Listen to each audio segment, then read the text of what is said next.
Shabbat Shalom, I hope you are doing well. This week's Parsha is called Vayera. In Vayera, we learn the story of Abraham. The first thing that happens in this Parsha is that Abraham gets a circumcision. He joins the covenant of the Jewish people called the Brit Milah. Brit meaning covenant, Milah meaning circumcision. And the Brit Milah, as you may know, is given to baby boys on the 8th day. And it's a covenant. You enter into the age-old covenant with God. And the idea is that procreation is the most holy thing that we can do to create other things. And so therefore, that is why the Brit Milah is what it is. So Abraham is 3 days after his circumcision, which is apparently the most painful day after, and he's in the presence of God, having sort of an encounter with God, and he sees three people off into the distance. Because Abraham is known for his hachnas orchim, his hospitality to guests, Abraham rushes up and goes and prepares a whole meal for them. He tells Sarah, like, hey, go get all these things and put all these. The meal he actually prepares is not kosher. It's there's milk and lamb. Fun fact. The rules of kashrut were not given yet, alas. Anyway, so Abraham feeds these three men, and then it's revealed that they are actually angels. They ask, where's your wife Sarah? And Abraham says, oh, she's over there doing stuff. Oh, wow, how modest and lovely she is, the angels say. Just so you know, in a year's time, she will give birth to a child in her advanced age, 90 something. Sarah hears this and laughs. She says, you think that I can have a child with my husband in such an advanced age? And you'll see later why the laughing is important. God tells Abraham this, and Abraham asks, why did Sarah laugh? Aren't you God? Can't you do anything? And God says, oh, Sarah was saying, like, how can I have a child in my advanced age? The wording is different. Sarah really said, well, my husband's so old. How am I going to have a child? But when God retells it to Abraham, he tells it that Sarah was really deprecating on herself, which shows that the feelings of everyone, even Abraham Avinu, even Abram, our father, our first Jew, even the feelings of someone like that should be spared. And we should always speak kindly and phrase things in the best possible way. It's also not exactly 100% true, right? It's not why Sarah was laughing. But God still told Abraham this sort of white lie. And this is sort of reminiscent of someone we learn about much later, Aaron HaKohen, Aaron the Cohen, Aaron the priest, Moses' brother, who is known for telling a lot of white lies because he who ohev shalom, who rodef shalom. He loved peace and pursued peace. And sometimes it takes telling a little bit of lies to keep peace in that way. So the next part, God comes to Abraham and says, hey, there's this city called Sodom, and I'm going to destroy it. And Abraham's like, oh my gosh, what? I mean, I don't know anything, but like you would destroy the entire city. Like, what if there are a blank amount of good people? What if I think it begins with 50 people. What if there are 100 good people? God is like, nah. Then 50, then 20, and then 10. The final number is 10. And Abraham says, even if you could find 10 people, please spare the city if you could find 10 people. And then we get the story of the city of Sodom. Why is the city of Sodom so bad? So what we learn is that the thing that they were doing that they were the worst at was hachras orchim, was being welcoming to guests. In fact, it was illegal to have guests in the city of Sodom. So Abraham's nephew, Lot, who we learned about a few weeks ago, again, Lot's wife, Lot, lives in the city of Sodom. And there are two guests, two angels that come to Lot, and Lot's wife sees these two guests coming. These two guests are actually angels, missionaries of God or messengers of God. And Lot's wife does not like this.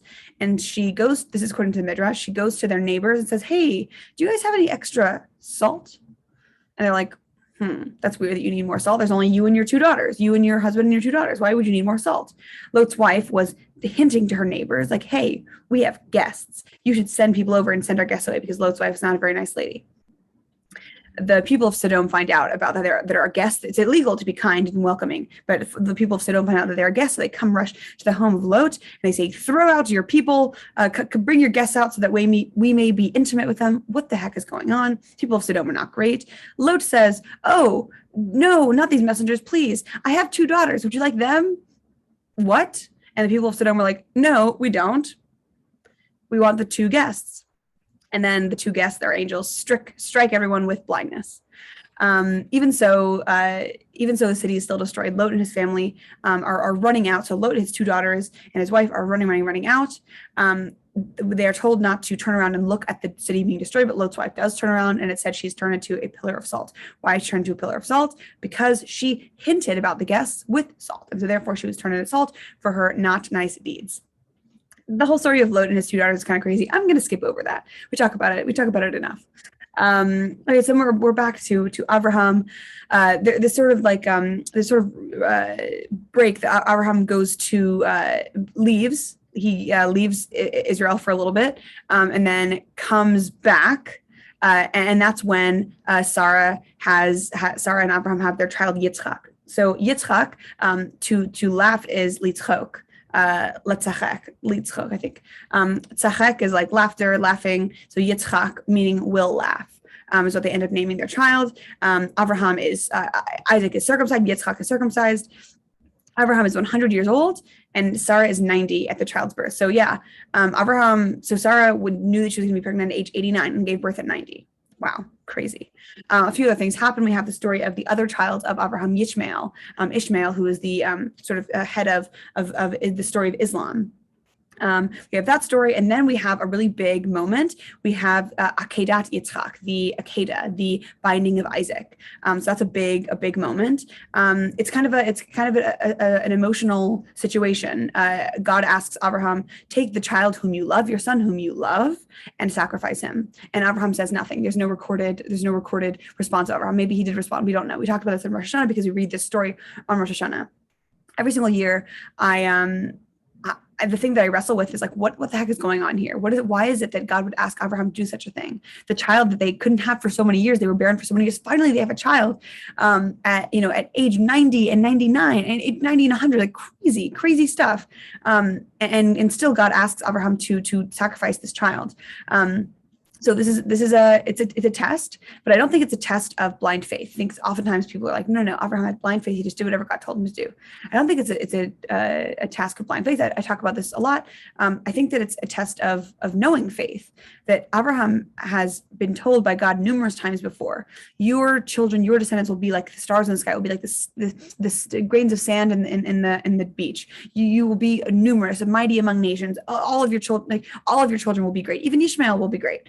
God has promised so many things, and look at what happened. God did give Abraham a child, even after so many years. All the promises that God has made, God has followed through with. Destroy the city of Sodom, anything that has happened, God has followed through with. And so I think that Abraham knows that this is not the benevolent, kind God that he has interacted with, the benevolent, kind God that has supported him and brought him into his idea of monotheism. Abraham knows that this is not the way that things should end. And so he even, is so close, is going to sacrifice his son, and is stopped by a bat kol, a voice from the heavens. And he doesn't sacrifice Yitzchak, obviously, because Yitzchak is all of our patriarch. So yeah, that's the story at the end of the Akedah. It's an upsetting kind of story, but really on the surface it's upsetting. But really, what it's about is recognizing that God was good to us in the past, and therefore God will be good to us in the future. And that's emunah, that's faith. So those are the ideas for this week. Just something quick I want to go over.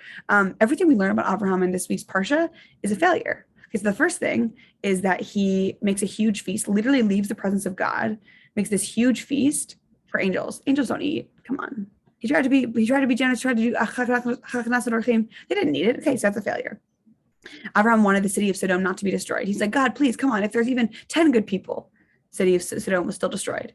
God told Abraham, hey, sacrifice your child. And Abraham was like, great, I'll do it. Well, he didn't say that, but great. He goes and does it. And then he stopped at the last minute. All three of these things are failures, meaning that the goal that Abraham had in mind when he was embarking upon that journey, he did not complete. He did not make the goal. So why is it that we learn about these three huge failures? They're probably the most famous things about Abraham, I would say, these three stories in this parsha. And what I take from this is that anything that we do that we think is maybe a failure is really not. Anything can be turned into a positive, and anything that we do is productive and is good, even if it is a failure by our own standards. It could be a failure by our own standards, but in the grand scheme of things, it's actually a success. So those are the thoughts for this week. Shabbat shalom, everyone. I hope to see you all next week.